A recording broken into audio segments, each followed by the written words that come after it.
Tax collectors and other notorious sinners often came to listen to Jesus to teach.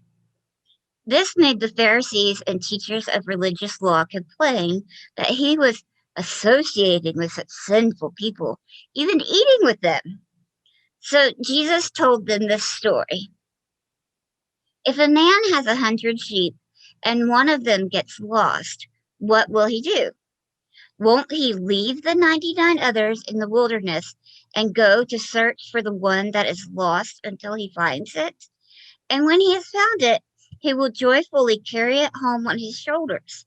When he arrives, he will call together his friends and neighbors, saying, "Rejoice with me because I have found my lost sheep." In the same way, there is more joy in heaven over one lost sinner who repents and returns to God than over 99 others who are righteous and haven't strayed away. Or suppose a woman has 10 silver coins and loses one. Won't she light a lamp and sweep the entire house and search carefully until she finds it?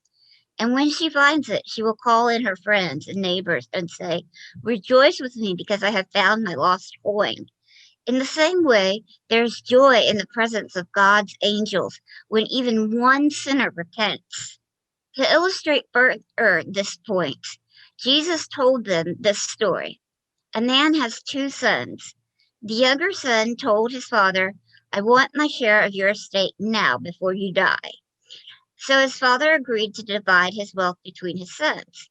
A few days later, the younger son packed all his belongings and moved to a distant land, and there he wasted all his money in wild living. About the time his money ran out, a great famine swept over the land, and he began to starve. He persuaded a local farmer to hire him, and the man sent him into the fields to feed the pigs. The young man became so hungry that even the pods he was feeding the pigs looked good to him, and no one gave him anything. When he finally came to his senses, he said to himself, "At home, even the hired servants have food enough to spare, and here I am dying of hunger. I will go home to my father and say, 'Father, I have sinned against both heaven and you, and I am no longer worthy of being called your son. Please take me on as a hired servant.'" So he returned home to his father.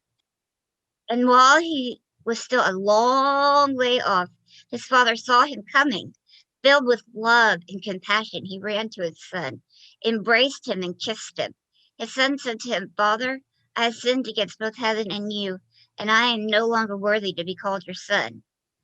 But his father said to the servants, "Quick, bring the finest robe in the house and put it on him.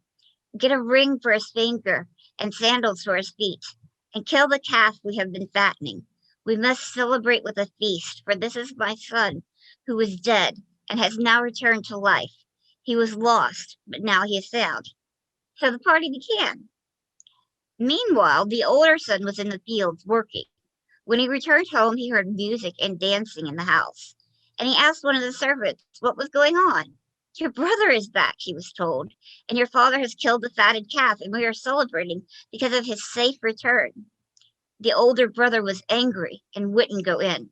His father came out and begged him, but he replied, "All these years I have slaved for you and never once refused to do a single thing you told me to. And in all that time, you never gave me even one young goat for a feast with my friends.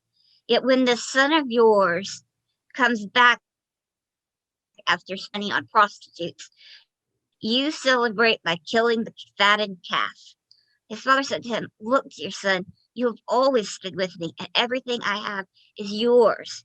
We had to celebrate this happy day, for your brother was dead and has come back to life. He was lost, but now he is found."